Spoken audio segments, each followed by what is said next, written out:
Começamos então, meus irmãos, a nossa aula de número 2 do curso de intercessão.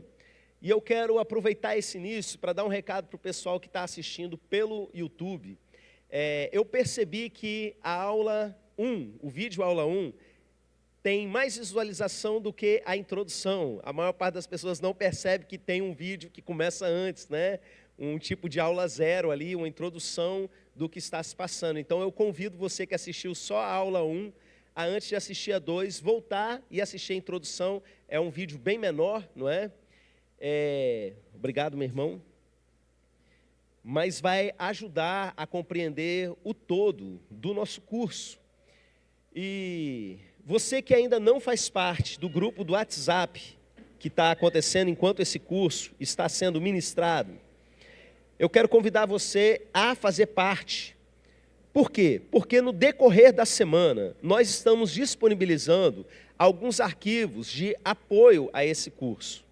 O texto que está sendo ministrado agora, na forma de palestra, ele vai ser disponibilizado durante a semana como texto escrito. Ali você tem acesso à sequência das ideias, os textos bíblicos que foram utilizados, referências de uma maneira geral, e outros materiais de apoio que tem a ver com o assunto que está sendo ministrado nessa semana. A dessa semana, por exemplo, além de um capítulo de um livro, nós teremos também a disponibilização, a recomendação de uma mensagem que foi pregada aqui há um tempo atrás, mas que se relaciona diretamente com esse assunto que nós vamos tratar hoje. Então, você que ainda não entrou no grupo, entra lá para você poder ter um aproveitamento mais completo. E, como eu disse no outro curso, a nossa didática funciona da seguinte forma: para ajudar você a prestar atenção, toda aula nós temos 5 perguntas. A primeira questão eu dou agora no início da aula, para você ficar prestando atenção no decorrer da aula e pegar essa resposta. E as 4 últimas vão ser da mesma forma, afirmações de verdadeiro ou falso, para você classificar a respeito dos assuntos que foram ministrados no decorrer dessa aula. Então vamos à primeira pergunta, você pode anotá-la, não precisa responder agora, você vai ouvir a aula primeiro, no decorrer da aula você anota a resposta, né? A pergunta é o seguinte: qual o valor de uma oração para Deus? Amém? Qual o valor de uma oração para Deus? Lembrei agora daquela canção que diz: Deus não rejeita a oração. Essa música está errada, tá? A Bíblia ensina que ele rejeita muitas orações, né? Acho que faltou aí para a irmã Cassiane complementar. Deus não rejeita a oração de um justo, algo desse tipo. Mas, enfim, a gente vai ainda chegar nesse ponto da aula. Amém? Anotaram a pergunta? Vamos dar início para valer ao conteúdo dessa aula. E, meus irmãos, enquanto na última aula nós tratamos a respeito da simplicidade de uma oração, do quão fácil é fazer uma oração e quão acessível para qualquer ser humano é se comunicar diretamente com Deus, no nome de Jesus. Nessa aula a gente vai tratar de algo mais complexo, que graças a Deus não é a nossa parte. Nós vamos tratar nessa aula do que acontece nos bastidores de uma oração. O que acontece quando o intercessor coloca o seu joelho no chão e começa a falar com Deus. E nós vamos tratar do alcance disso, dessa coisa simples que foi feita.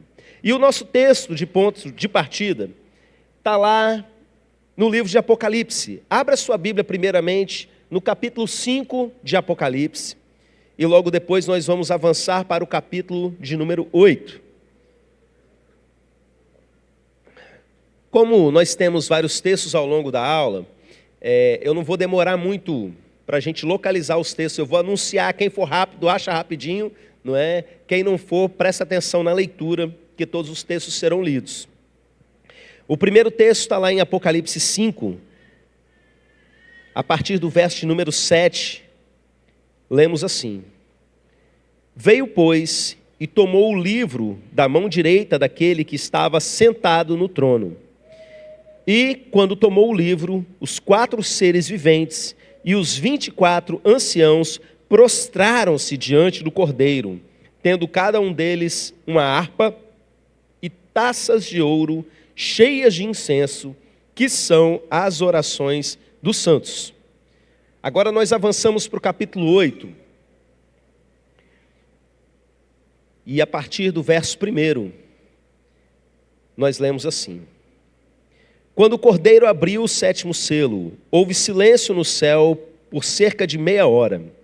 Então vi os 7 anjos que se acham em pé diante de Deus, e lhes foram dadas 7 trombetas. Veio outro anjo e ficou de pé junto ao altar com um incensário de ouro, e foi-lhe dado muito incenso para oferecê-lo com as orações de todos os santos sobre o altar de ouro que se acha diante do trono. E da mão do anjo subiu à presença de Deus a fumaça do incenso com as orações dos santos. E o anjo tomou o incensário, encheu do fogo do altar e o atirou à terra. E houve trovões, vozes, relâmpagos e terremotos. Então os 7 anjos que tinham as 7 trombetas prepararam-se para tocar. Amém. Esses 2 textos que nós lemos, eles apresentam para a gente cenas muito parecidas. No primeiro texto nós temos alguns personagens que foram apresentados no capítulo anterior. Nós lemos o capítulo 5, mas algo começa a acontecer no capítulo 4. O início do capítulo 4, meus irmãos, ali na visão que João está tendo, está recebendo de Deus, ele recebe um convite. E esse convite diz: suba para cá. E quando João sobe a uma porta, ele entra por essa porta e ali ele vê simplesmente nada mais, nada menos que a sala do trono de Deus. E é uma coisa impressionante se ler. Você que não conhece o texto, se aprofunde nele, é muito lindo, meus irmãos. São descrições simbólicas de realidades espirituais e que João está tentando traduzir em todo o tempo para a linguagem humana, para símbolos humanos, de tal forma que aquilo que ele está vendo consiga pelo menos a mensagem ser compreendida pelo leitor de qualquer época daí para frente, que fosse buscar essa mensagem, que tivesse contato com essa mensagem. E uma das coisas que está acontecendo ali na sala do trono de Deus é que ao redor do trono, ou seja, diante do trono de Deus, nós temos a figura de 24 anciãos e 4 seres viventes. O texto não revela para a gente quem são esses 24 anciãos, não há essa preocupação.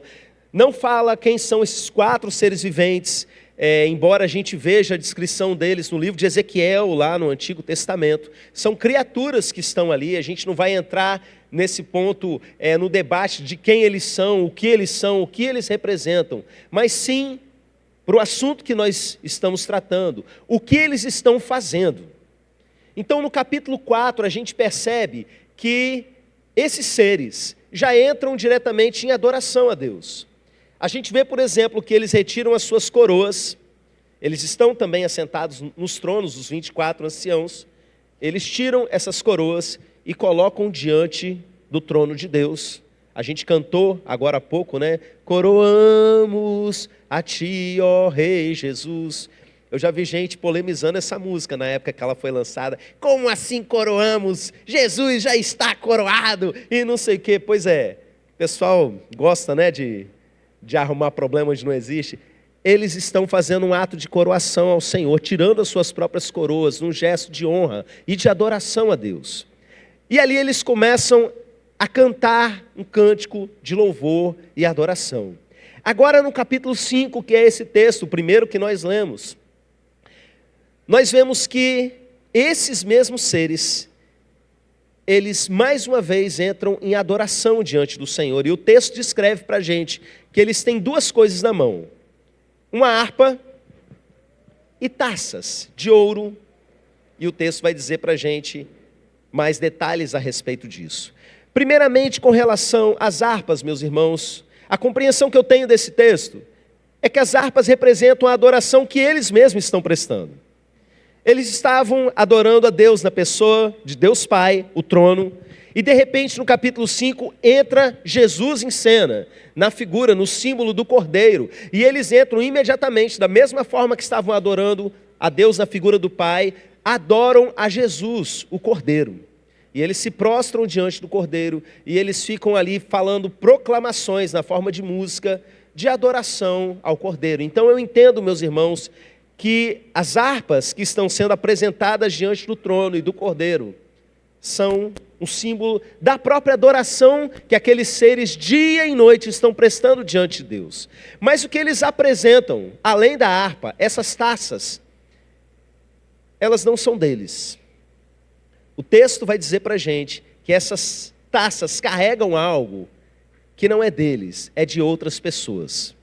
O texto diz para a gente que essas taças, elas são de ouro e elas estão cheias de incenso, e esse incenso são as orações dos santos.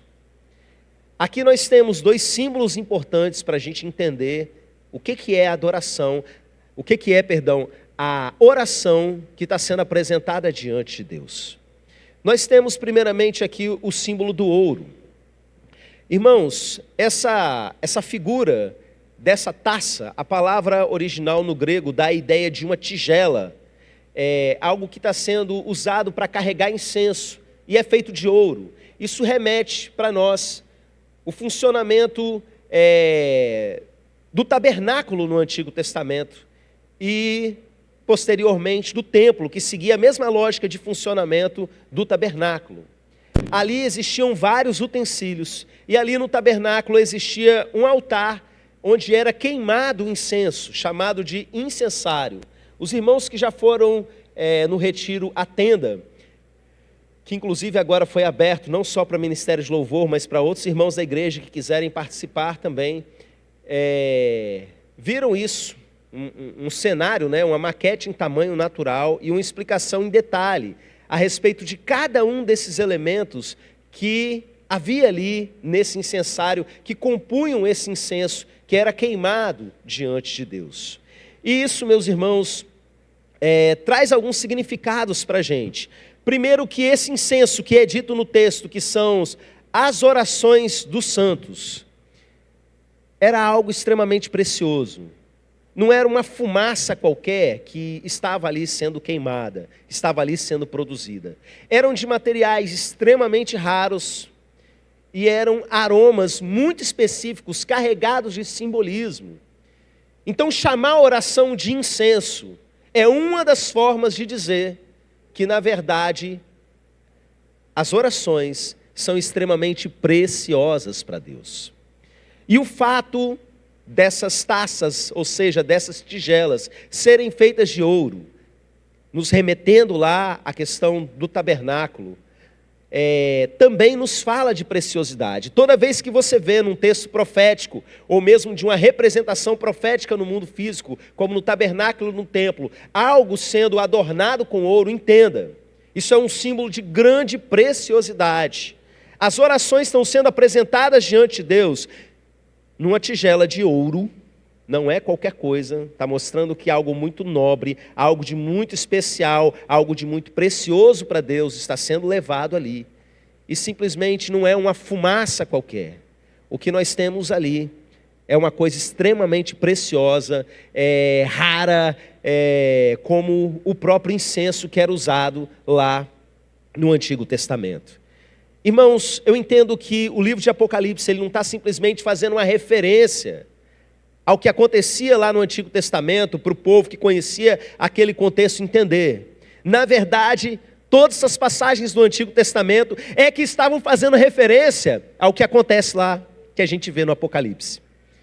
Quando Deus, por exemplo, manda Moisés construir o tabernáculo, ele mostra para Moisés, a gente vê isso lá em Hebreus 8:5, se não me engano, um texto que fala que, na verdade, Moisés viu o que existia no céu.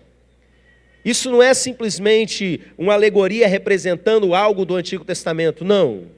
Isso é algo que está acontecendo agora na presença de Deus. Isso é algo que sempre acontece diante de Deus quando alguém ora. Existe uma situação diante do trono de Deus, quando as orações dos santos são apresentadas na forma de incenso, representados, João vê essa representação, Moisés viu essa representação, incenso em vasilhas de ouro sendo apresentados diante de Deus. E esse significado, essa associação do incenso com relação à oração, ela fazia parte lá em toda a história bíblica, meus irmãos, no Antigo Testamento. Nós lemos, por exemplo, no Salmo 141, suba à tua presença a minha oração como incenso. O que o incenso faz? Alguém incendeia aqueles elementos e sobe uma fumacinha. Então essa representação de algo que sobe da terra para o céu é naturalmente para a cultura daquele povo, e não só daquele povo, para muitas religiões, isso de algo precioso que está subindo da terra na direção do céu, é um símbolo fácil da gente entender com relação àquilo que são as nossas orações. Algo que você vê, de repente, tão simples como uma fumaça, não é? Que às vezes você nem lembra que orou. Tem muitas orações que a gente é assim, né? Que a gente começa a orar e depois de um tempo nem a gente mesmo lembra que falou aquilo para Deus. Eu me lembro um certo momento que eu estava no monte orando, pedindo uma solução para Deus a respeito de um problema, e eu parei para pensar, pensei, epa, peraí, isso já foi respondido e eu nem tinha me dado conta. Tem 2 semanas que esse problema sumiu e eu estou aqui ainda, esqueci. Às vezes é como uma fumaça, só que aquilo está subindo suavemente diante de Deus. Essa associação, meus irmãos, acontecia sempre que o sacerdote, ele ia queimar um incenso lá no templo.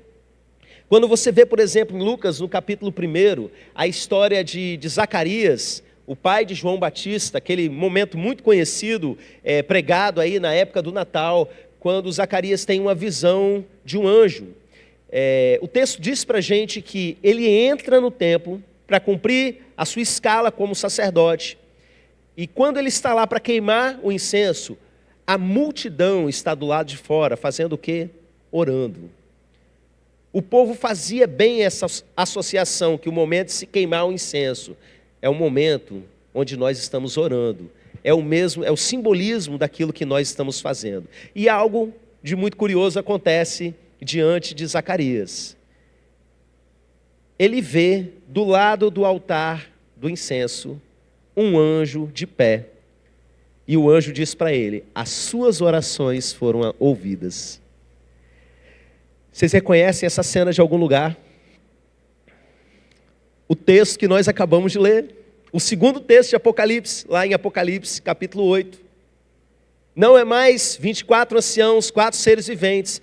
Há um anjo, e esse anjo está de pé aonde? Ao lado do altar, meus irmãos. E o que esse anjo está fazendo diante do altar? Ele está realmente fazendo basicamente a mesma coisa que os seres viventes estavam fazendo. Ele está apresentando as orações diante do Senhor. Já tinham parado para fazer essa associação.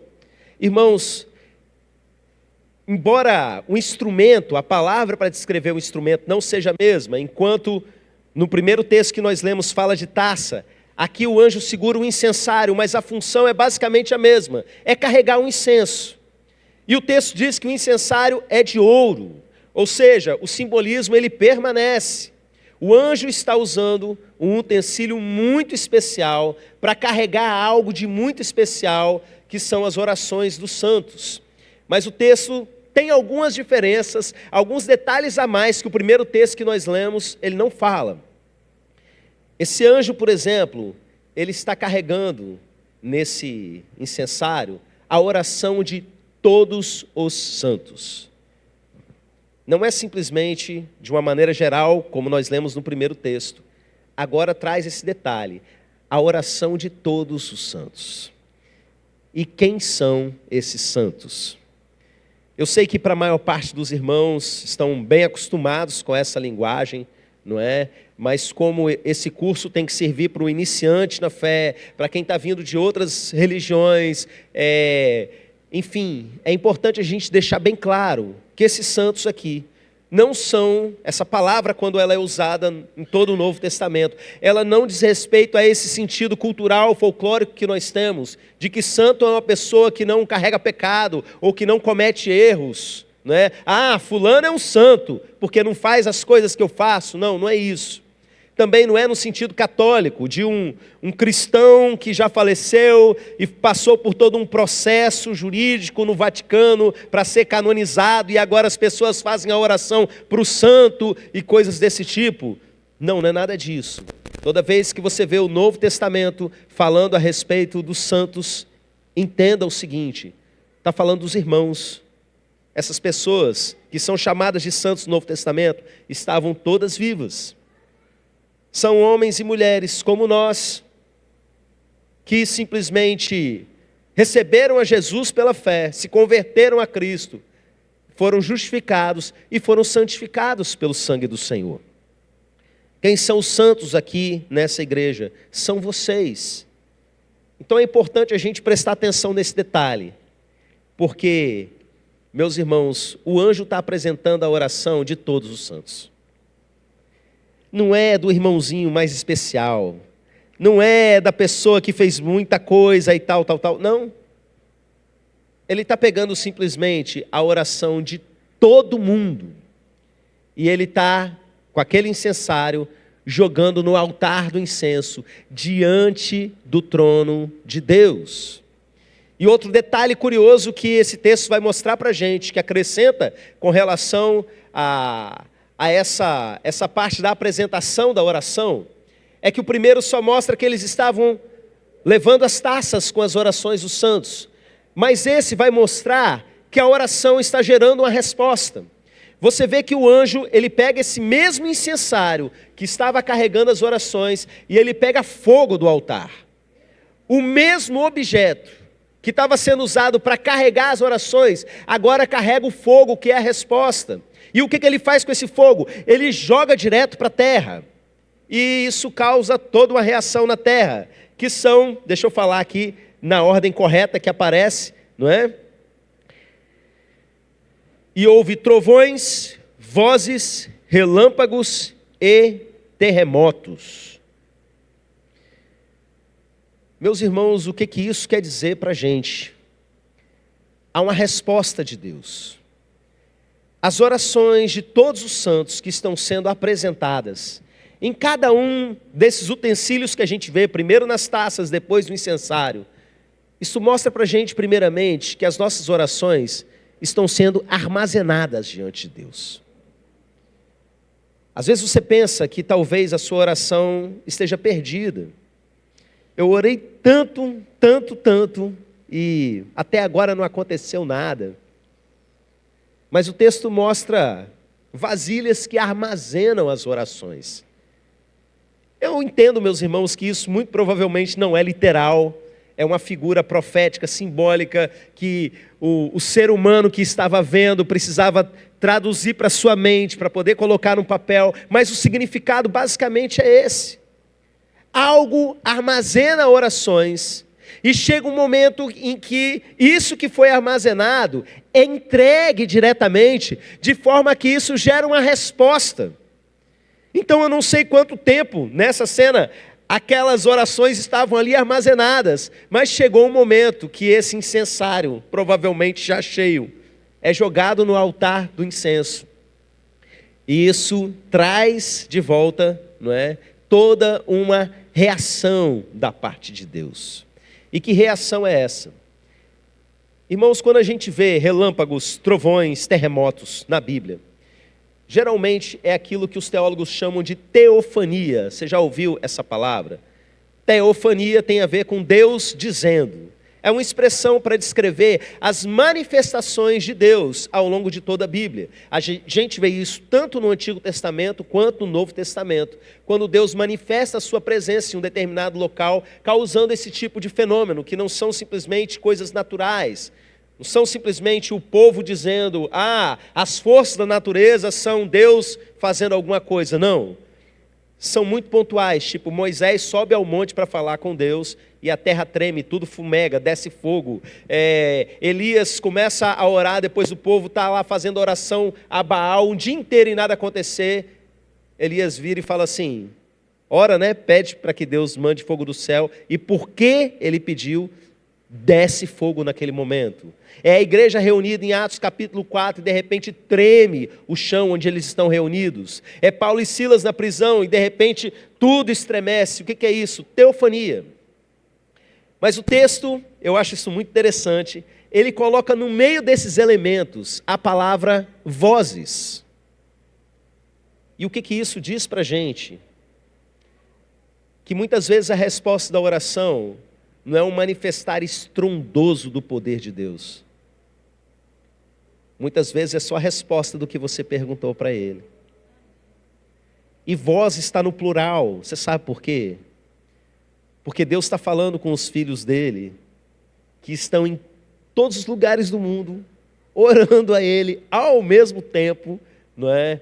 Gente, de repente, do passado, do presente, do futuro, vai saber.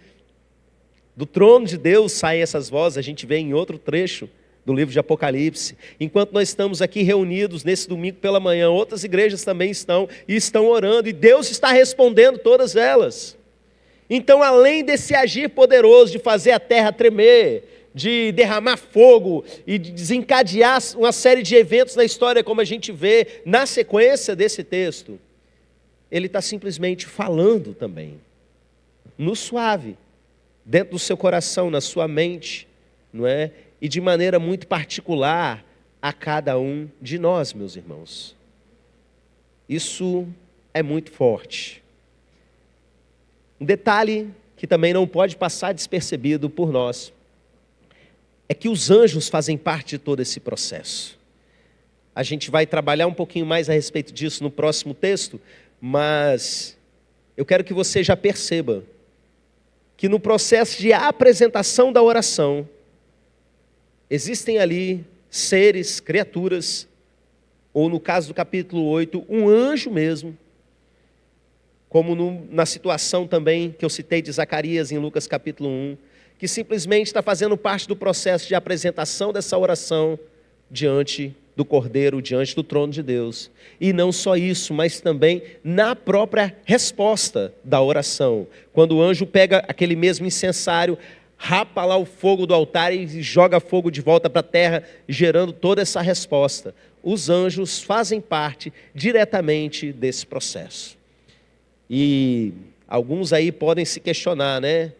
Mas como assim? Eles são algum tipo de mediador das nossas orações? Não, meus irmãos, só existe um mediador, como nós lemos no texto aí da semana passada. Eles são servos desse mediador. O nosso mediador está agindo e eles estão ali trabalhando a serviço do nosso mediador, que é Jesus Cristo. Mas eles têm um papel importante, que não quer dizer que você deva fazer oração para anjo da guarda, ficar pedindo coisas para anjo. Eu não vejo isso ao longo das narrativas bíblicas. Eu vejo pessoas orando ao Pai em nome de Jesus e anjos sendo enviados por Deus para fazer todo esse trabalho dos bastidores, meus irmãos. Um detalhe importantíssimo, e talvez o mais importante de todo esse texto, que é algo óbvio, mas que a gente precisa dar um destaque. Essas orações estão sendo apresentadas diante do trono. Essas orações, todas as nossas orações, que não são perdidas, que estão subindo à presença de Deus, elas são apresentadas diante do trono de Deus. E trono, meus irmãos, é um símbolo de governo. Existe alguém assentado no trono que é simplesmente o Senhor de todas as coisas, o Criador de todas as coisas, o soberano sobre todo o universo.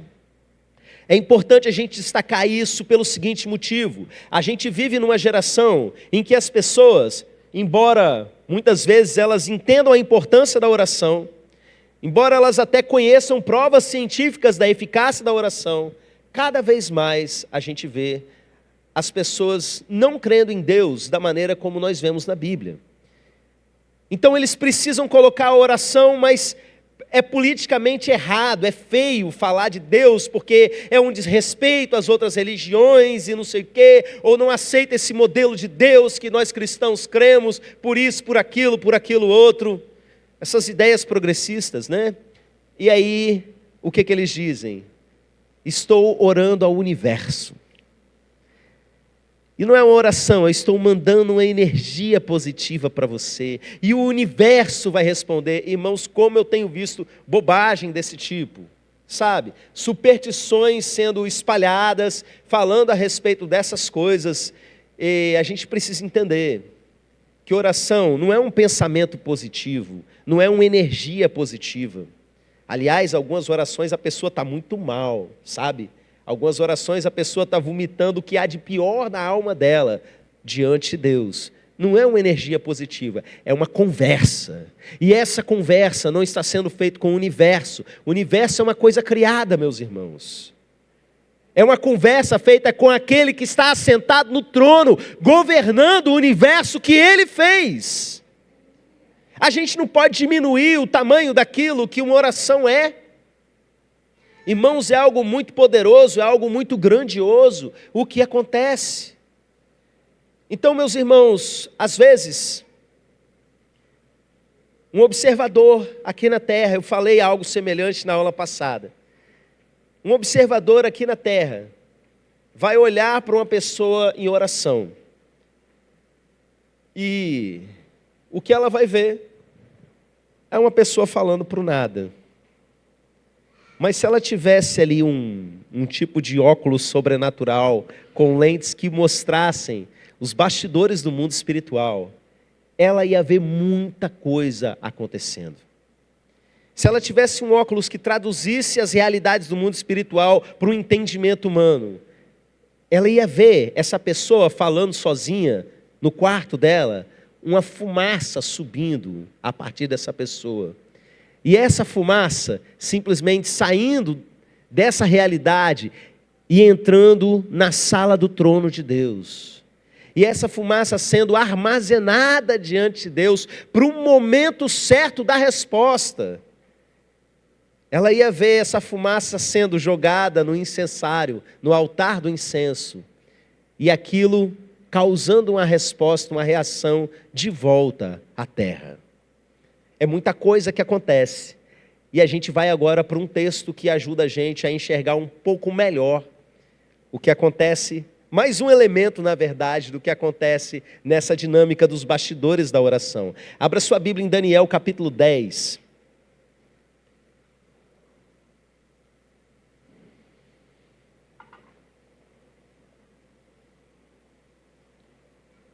Daniel, capítulo 10, nós vamos ler primeiramente a partir do verso 12.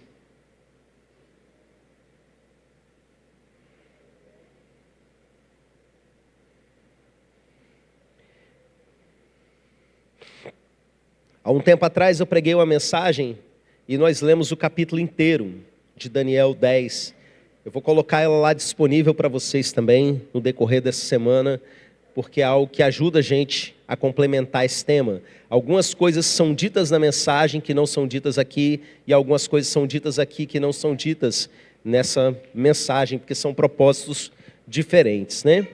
Mas Daniel capítulo 10, a partir do verso de número 12, lemos assim: Então me disse, não temas, Daniel, porque desde o primeiro dia em que aplicaste o coração a compreender e a humilhar-te perante o teu Deus, foram ouvidas as tuas palavras, e por causa das tuas palavras é que eu vim.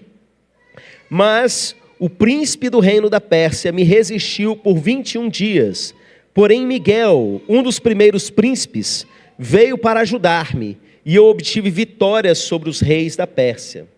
E aí você pula um pouquinho alguns versículos e vamos lá para o verso de número 20. Lemos assim: E ele disse, sabes por que eu vim a ti? Eu tornarei a pelejar contra o príncipe dos persas. E saindo eu, eis que virá o príncipe da Grécia, mas eu te declararei o que está expresso na escritura da verdade, e ninguém há que esteja ao meu lado contra aqueles, a não ser Miguel, vosso príncipe. Irmãos, esse texto, ele se situa na seguinte situação. No início do capítulo 10, nós lemos que Daniel, ele tem um tipo de choque de realidade. Deus entrega para ele uma revelação muito pesada, e ele fica mal com isso, e ele inicia um processo de quebrantamento, de busca, de consagração. Ele entra num processo, num tipo de jejum, ele se priva de alguns tipos de alimentos, ele não come carne, por exemplo, e ele fica ali 21 dias em oração, chorando diante de Deus. Mais para frente no curso a gente vai falar um pouquinho mais sobre esse papel das lágrimas, não é? Durante a oração, mas o texto diz que Daniel passou essas 3 semanas pranteando diante de Deus. E se completando esse período, aparece diante dele uma figura estrondosa, maravilhosa. Você vê essa descrição no texto, a ponto dele ficar apavorado, cair no chão diante dessa manifestação. Um anjo de Deus surge diante dele para trazer essa resposta. E um detalhe curioso que nós vemos na narrativa, um pouco antes desse texto que nós lemos, é que a turma que está com Daniel não vê o anjo, mas eles se assustam a si mesmo, porque eles percebem que tem alguma coisa acontecendo. Eles sentem a presença de algo, e eles saem correndo e se escondem. Por que isso é interessante para a gente considerar? Não era um delírio de Daniel. Não era um homem que estava ali se privando, chorando 21 dias a ponto de começar a ter alucinação. Não. O resto da galera que estava com ele percebeu que alguma coisa aconteceu. Eles não viram o que ele viu, porque eles não estavam orando como ele estava. Mas presta atenção, isso mostra para a gente mais uma vez, como tem muitas coisas acontecendo nos bastidores de uma oração. Como que eles achavam que simplesmente era só Daniel orando, falando sozinho, 21 dias ali.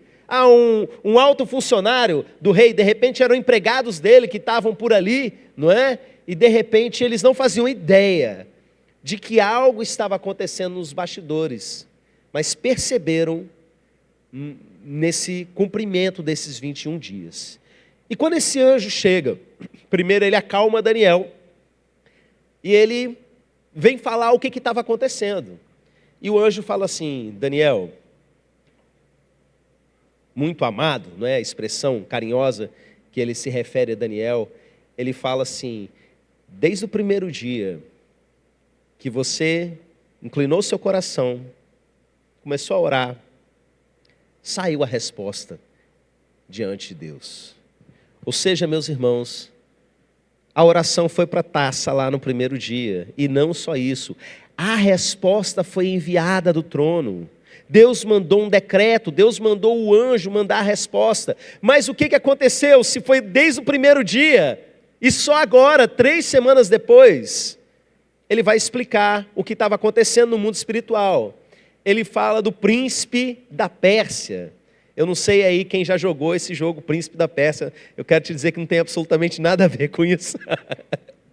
O príncipe da Pérsia, aqui nesse texto, é um ser espiritual que se levantou para fazer oposição direta a esse anjo que estava vindo trazer a resposta. Esse é um dos textos da Bíblia que mostra para a gente o conceito de espíritos territoriais. Tem muita gente na teologia mainstream, né? A teologia é ensinada em seminários e tudo, eles não gostam muito desse conceito. Alguns teólogos vão dizer que isso vem lá do paganismo. Conversa fiada, meus irmãos. Os povos não cristãos, outras religiões, têm entendimento de coisas que acontecem no mundo espiritual. E não é porque eles creem em algo que aquilo passa a ser mentira, não. Tanto é que esse texto na Bíblia mostra exatamente o que está acontecendo. Em outro curso que eu ministrei aqui na igreja, que você também encontra lá no YouTube, o curso de Batalha Espiritual, uma das aulas eu esmiuço um pouco mais esse conceito de espíritos territoriais e outras partes da Bíblia que apontam na direção da existência dessas entidades, que muitas culturas sabem que existem. Basicamente é o seguinte: cada região é controlada espiritualmente por um tipo de demônio-chefe. E ele possui ali outros demônios que são subalternos a ele. E nesse texto nós lemos a respeito do príncipe da Pérsia e de reis da Pérsia, que esse anjo está lutando contra eles e aparentemente está apanhando, meus irmãos. Porque ele fica ali agarrado, não consegue passar. Imagina a pancadaria no mundo espiritual, não é?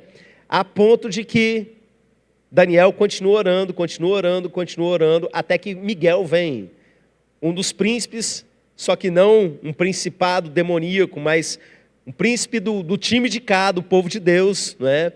É enviado e entra na briga, e isso faz com que o anjo consiga dar uma saidinha, vir aqui entregar o recado e fala assim: agora que eu trouxe aí essa palavra para você, eu estou voltando para continuar, e depois que eu derrotar, eu sei, já vai vir o príncipe da Grécia, porque ia cair o reino da Pérsia, ia começar um outro reinado, que era o da Grécia, e outro demônio-chefe ia assumir aquela posição de combate. Que loucura, meus irmãos. Eu fico pensando, como assim? Por que Deus não chegou e pá, mandou direto? Não é? Uma mensagem sem precisar de anjo, apareceu direto. Irmãos, a maneira como Deus trabalha nas Escrituras, o Deus da Bíblia, Ele age usando seus servos. Ele faz isso com os servos humanos, Ele faz isso com os seres angelicais. Saulo acabou de se converter, manda lá Ananias para ir lá conversar com ele. Já tinha aparecido para ele o próprio Jesus no caminho de Damasco, mas agora manda um servo ir lá para falar diretamente. Está lá Cornélio na casa dele, e de repente tem lá a sua primeira experiência, Deus mandando um anjo para falar com ele, mas agora Deus manda o apóstolo Pedro ir até ele para falar. E faz assim com os evangelistas, com os profetas, faz assim o tempo todo com os seus servos. E com os anjos não é diferente, meus irmãos. Deus manda o seu decreto, dá a sua ordem para os seus servos agirem. E assim como nós temos as nossas lutas para cumprir o chamado de Deus, para cumprir as ordens de Deus, o que o texto revela para a gente é que os anjos também têm as lutas deles. E olha que coisa legal, isso me conforta, sabe, me consola. O anjo reclama com Daniel no final, vocês perceberam isso? E só Miguel veio para me ajudar. Eu estou voltando agora, porque só Miguel que foi mandado, né? Eles estão lá brigando, numa realidade até parecida com a nossa. Isso, meus irmãos, mostra, mais uma vez, detalhes muito curiosos dos bastidores de uma oração. Porque olha o que acontece. Ele manda o seu incenso para o trono. Uma resposta é liberada. O anjo vem trazer a resposta, mas ao mesmo tempo, o mundo espiritual percebe o movimento. Um anjo começou a se movimentar, e quem está no mundo espiritual, quem é espírito, assim como os anjos, os demônios, os antigos colegas de trabalho deles, e vê, Gabriel correndo, está acontecendo alguma coisa, corre para lá. Se articula, meus irmãos, quando você bota o seu joelho no chão e começa a orar, os demônios entram em desespero.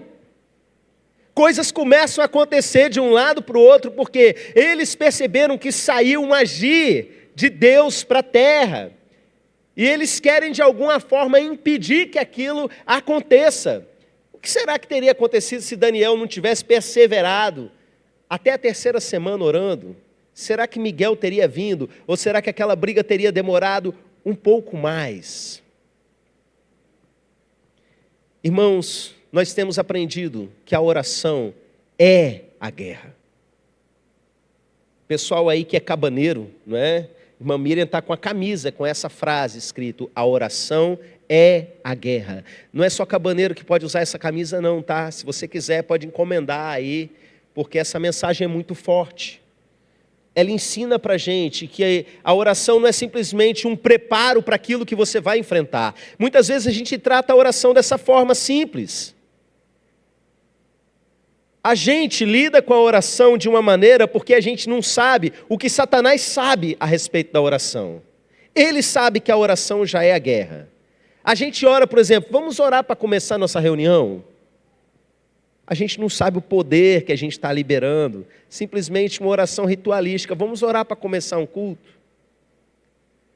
Eu vou viver uma determinada situação, eu preciso orar para me preparar para ela. É verdade, a oração vai te preparar, mas entenda, quando você começou a orar, uma guerra já começou no mundo espiritual.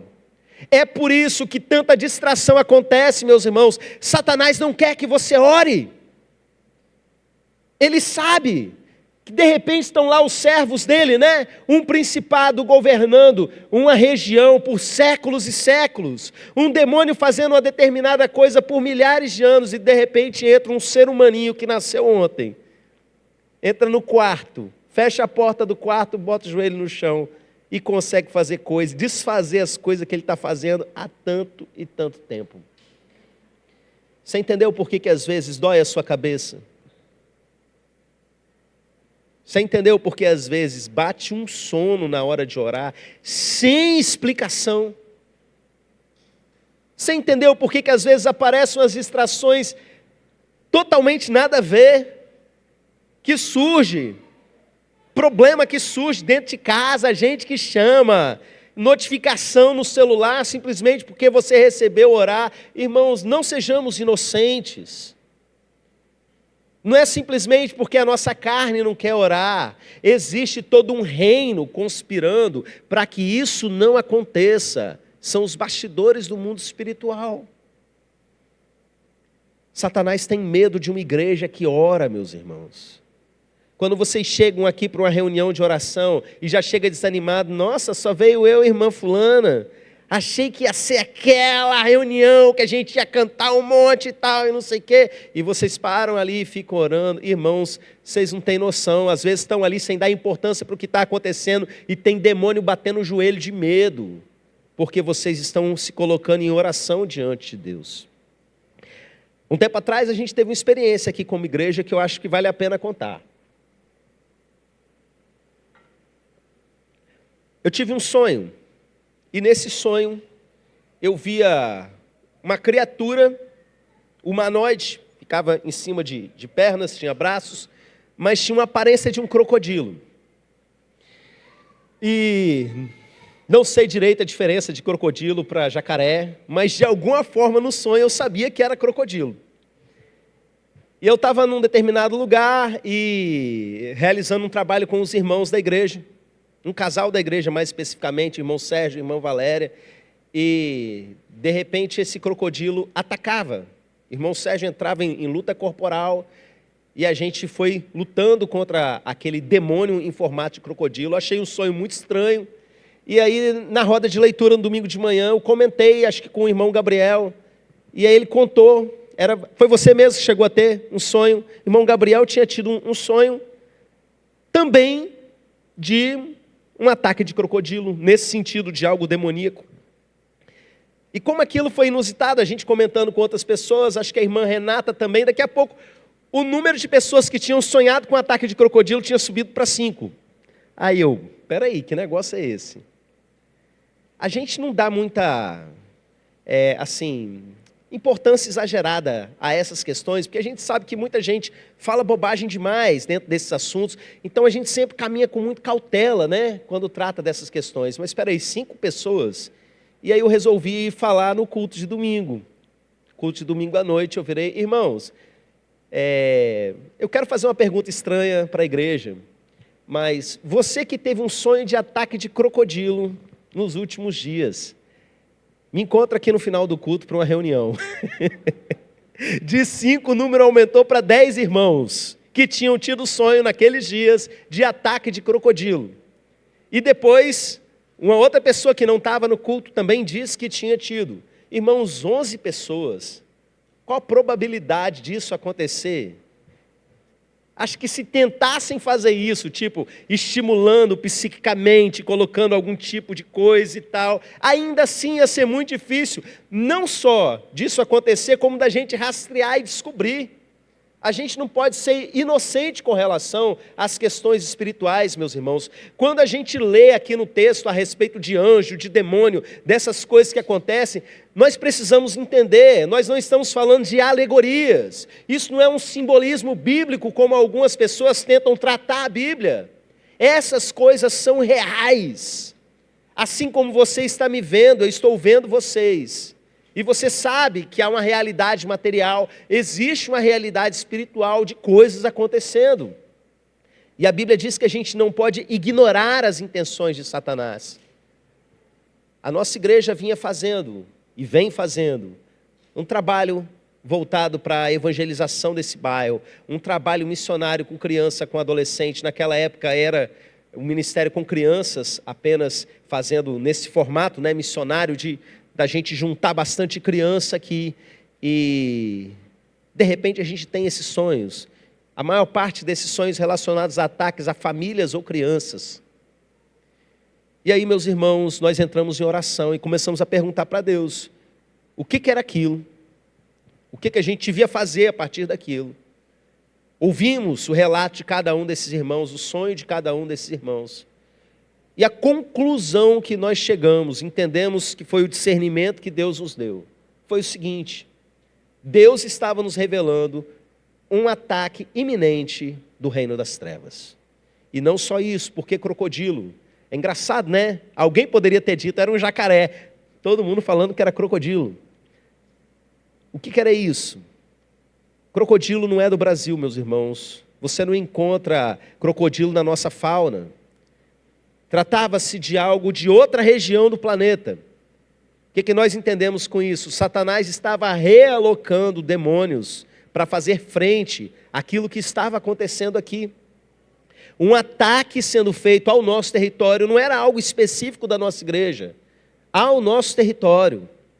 A gente percebeu isso pela escuta, né, das narrativas de cada sonho, que era algo relacionado à região. Então a igreja se levantou para agir de uma determinada forma, o reino das trevas se reorganizou, mandou chamar reforços de outra região para tentar atingir a gente. Só que, como diria o Chapolin Colorado, não contavam com a nossa astúcia. Nós temos o Espírito Santo do nosso lado. Essa não é uma igreja que dorme no ponto, meus irmãos.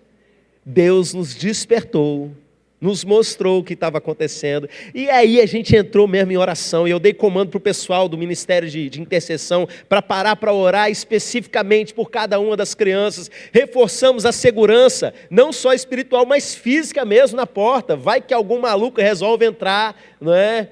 Qualquer coisa desse tipo. E passamos alguns dias em alerta, orando para que tudo aquilo fosse desfeito. E graças a Deus, meus irmãos, nada aconteceu.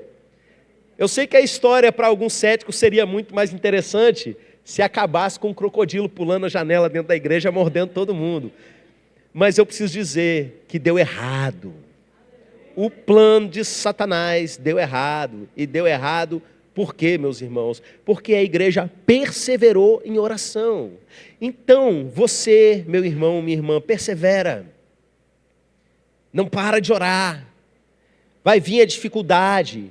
Vai vir aí distrações acontecendo, mas entenda, a oração é a guerra. Você já está no meio de uma batalha. Insista por aquilo que Deus tem te levantado para orar, porque, meus irmãos, as suas orações estão subindo diante de Deus, estão sendo armazenadas diante dEle, e no momento oportuno isso é lançado de volta na forma de resposta. Nós vamos seguir para mais um texto, que vai clarear para a gente um pouquinho mais a respeito de por que Satanás tem tanto medo de uma oração. Abra sua Bíblia em Mateus 24, a partir do verso 15.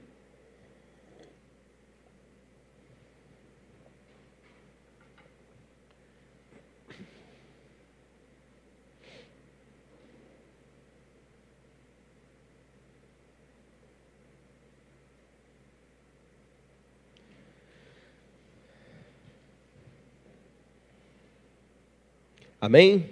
Lemos assim a palavra de Deus em Mateus 24, a partir do verso número 15. Quando, pois, virdes o abominável da desolação, de que falou o profeta Daniel, no lugar santo, quem lê entenda, então os que estiverem na Judéia, fujam para os montes. Quem estiver sobre o eirado, não desça a tirar de casa alguma coisa, e quem estiver no campo, não volte atrás para buscar a sua capa. Ai das que estiverem grávidas e das que amamentam naqueles dias. Orai para que a vossa fuga não se dê no inverno, nem no sábado. Porque nesse tempo haverá grande tribulação, como desde o princípio do mundo até agora não tem havido, e nem jamais haverá. Irmãos, esse é um texto profético, um sermão profético de Jesus, onde ele fala a respeito da grande tribulação. Muita coisa ruim já aconteceu em Israel, com o povo de Israel, e parece que com o passar do tempo, as tragédias meio que se superam, não é? Mas Jesus está falando de uma situação específica, a profecia dele está focando nesse momento no que acontece nessa região do mundo, de um sofrimento que não se vê dessa maneira nem antes nem depois. Uma tribulação, uma dificuldade, um tormento que é o maior de todos. E meus irmãos, nessa passagem, a gente não vai entrar em detalhes a respeito da profecia em si, ou do significado dela de uma maneira mais ampla. Mas eu quero chamar a atenção para o verso número 20, quando Jesus manda orar. Jesus fala para os seus discípulos fazerem a seguinte oração: orai para que a vossa fuga não se dê no inverno, nem no sábado. Aqui a gente tem um conceito importante para a gente. Porque Jesus não está pedindo assim, orem para que isso não aconteça. Vai acontecer. Trata-se de um evento escatológico. Está determinado. É algo que precisa acontecer para que a história se desenrole, se complete. Mas Jesus diz para orar para que não aconteça no inverno e nem aconteça no sábado. Ele faz menção das grávidas, das que amamentam. A gente entende que se isso acontece no inverno, o sofrimento vai ser ainda maior do que deve ser. No sábado também vai causar algum tipo de sofrimento. A gente não entende completamente o significado disso, mas na cultura judaica tem várias questões aqui que podem estar relacionadas. A pessoa não poderia se afastar da casa mais de 2 quilômetros, a cidade tem as portas fechadas no dia de sábado, e outras coisas que podem acontecer que talvez não estejam relacionadas ao tempo quando esses discípulos receberam essa palavra, mas talvez para uma realidade futura até fizesse mais sentido. Meus irmãos, fato é que Jesus pede para orar, para mudar o dia da semana. Pede para orar, para que aconteça, mas não aconteça exatamente em determinado mês ou em determinada estação. Jesus está falando de uma coisa tão grande, que tem a ver com o desenrolar da história da humanidade, coisa que está determinada para acontecer. A gente vê eventos escatológicos desse tipo no livro de Apocalipse, por exemplo, que fala de um determinado anjo ser liberto e está planejado para aquele dia, mês e ano específico. Coisas muito específicas. A gente não muda a vontade de Deus, mas Jesus diz que a gente pode puxar um pouquinho para lá ou empurrar um pouquinho para cá. A gente viu na aula da semana passada, não é? Aquela questão de, e Deus se arrependeu do mal que iria fazer? Lembram dessa questão? Inclusive, o vídeo resposta está lá no canal. Quem não assistiu ainda, assista. Que história é essa de Deus se arrepender? Mas como que uma oração é capaz de modificar a forma como Deus está agindo? E Jesus vem dizer nesse texto que a sua oração pode pegar um evento tão grandioso e significativo para a história da humanidade e mudar o dia da semana que ele vai acontecer. E mudar o mês que ele vai acontecer. O momento do ano, a estação, quando ele vai acontecer. E aí eu volto naquilo que eu disse. Uma criatura que acabou de nascer. Não sei quantos anos você tem, mas você acabou de nascer. Comparado com qualquer demônio que está aí perturbando a sua vida. De repente você pode entrar dentro do seu quarto, fechar a porta. E esse ser humaninho ali de joelho no chão é capaz de mudar a data de um evento gigantesco de toda a história da humanidade. Irmãos, Deus entregou um poder muito grande na mão do seu povo. Deus entregou algo muito precioso nas mãos do seu povo. Deus colocou a capacidade para a gente mudar a natureza das coisas ao nosso redor. E eu termino essa aula, meus irmãos, com a seguinte pergunta. Não é uma pergunta valendo nota, mas é uma pergunta para você refletir. Se a oração tem essa preciosidade tão grande para Deus, vasilhames de ouro, incenso precioso, se a oração vale o emprego dos anjos e causa esse desespero todo de Satanás, o que ela tem valido para você? Se a oração tem o poder de fazer tanta coisa e mudar a vida de tanta gente, qual é a importância que ela tem tido na sua vida? Essa é uma pergunta que, além da resposta, ela exige de você um posicionamento. E eu queria que você se colocasse de pé nesse momento, e antes da gente ir para as perguntas valendo nota,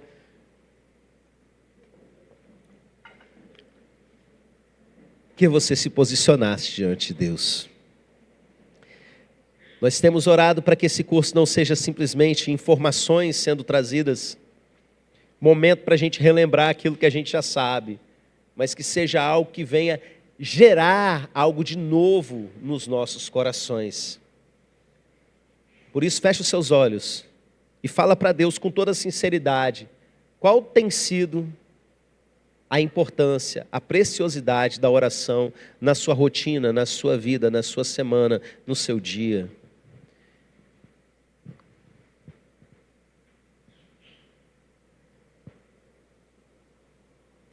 Meu Deus, eu sou o primeiro que quero dizer que eu preciso orar mais, que eu preciso dar importância necessária a cada momento de oração que eu parar para me dedicar diante do Senhor. E nós queremos agora fazer isso como igreja, meu Pai. Pai, nós te agradecemos porque o Senhor tem nos movido a interceder ao longo dos anos. Mas eu peço, meu Pai, que toda a igreja se envolva, que a gente consiga, como povo do Senhor, dar o devido valor, tratar como algo precioso. Meu Deus, se Satanás consegue enxergar o perigo que é a nossa oração, nos faça enxergar da mesma maneira, meu Pai, a grandiosidade desse momento, o que acontece, meu Deus. Que esse estudo todo, que essas leituras todas, venham despertar mais fé e disposição no nosso coração. E que a gente, meu Deus, se torne os intercessores que o Senhor está procurando. Que quando o Senhor olhar para nós, quando o Senhor olhar para mim, meu Deus, que o Senhor possa ver que eu me tornei o intercessor que o Senhor está procurando. Em nome de Jesus. Amém. Amém. Pode se assentar e agora pega o seu papel. Eu falei a primeira pergunta no início da aula. E agora eu vou falar para vocês 4 afirmações, cada uma valendo 2 pontos, para você depois corrigir e saber se você tirou 10 na aula de hoje, não é? Ou se você dormiu em algum momento. Vamos lá. Questão de número 2. Os elementos de ouro no tabernáculo representavam o luxo e a prosperidade do povo de Deus. Não precisa anotar a frase, só colocar V se você acha que é verdade ou F se você acha que é falso. Vou repetir, questão 2. Os elementos de ouro no tabernáculo representavam o luxo e a prosperidade do povo de Deus. Questão 3. Os anjos apresentam no altar as orações de todos os santos. Repetindo, questão 3. Os anjos apresentam no altar as orações de todos os santos.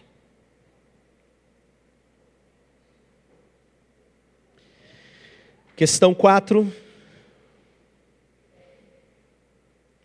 Se a oração é a guerra, o intercessor precisa ter postura de guerreiro. Repetindo a número 4. Se a oração é a guerra, o intercessor precisa ter postura de guerreiro. E quinta e última questão. Não adianta orar para que Deus apresse uma profecia, pois isso está acima do ser humano. Repetindo, não adianta orar para que Deus apresse uma profecia, pois isso está acima do ser humano. Vamos agora para a correção. Primeiramente, qual o valor de uma oração para Deus? Se você respondeu que a oração vale ouro, se você respondeu que a oração é muito preciosa, parabéns, você acertou. 2 pontinhos para você. É só para você prestar atenção mesmo, tá, gente? Agora vamos para as de verdadeiro ou falso. Os elementos de ouro no tabernáculo representavam o luxo e a prosperidade do povo de Deus? Não, absolutamente não, meus irmãos. 3. Os anjos apresentam no altar as orações de todos os santos? Sim, está lá em Apocalipse 8. 4. Se a oração é a guerra, o intercessor precisa ter postura de guerreiro. E guerreiro faz como, meus irmãos? Guerreia dormindo, deitado, assistindo televisão, mexendo no celular. Guerreiro fica de pé e parte para cima. Sabe que a primeira coisa que o anjo faz quando olha para Daniel caído é: levanta que eu vim falar com você. A gente vê isso em outras passagens da Bíblia, meus irmãos. Postura de guerra. Número 5. Não adianta orar para que Deus apresse uma profecia, pois isso está acima do ser humano. Falso. O último texto vai mostrar isso para a gente. Amém? Encerramos então a segunda aula. Encerramos aqui a segunda aula. Fiquem atentos para os materiais. E eu quero que vocês façam perguntas. Quem aqui já assistiu lá o vídeo de respostas que está lá no meu canal? Eu quero que vocês façam as perguntas que vocês têm nos comentários dessa aula, para eu poder fazer um vídeo resposta. Sabe por quê? Porque ajuda muito mais gente de fora do curso, inclusive, a chegar a essas questões. Principalmente questões relacionadas à aula de hoje. Mas se de tudo você tiver uma pergunta que é sobre oração, mas não é específico sobre essa aula, faça também.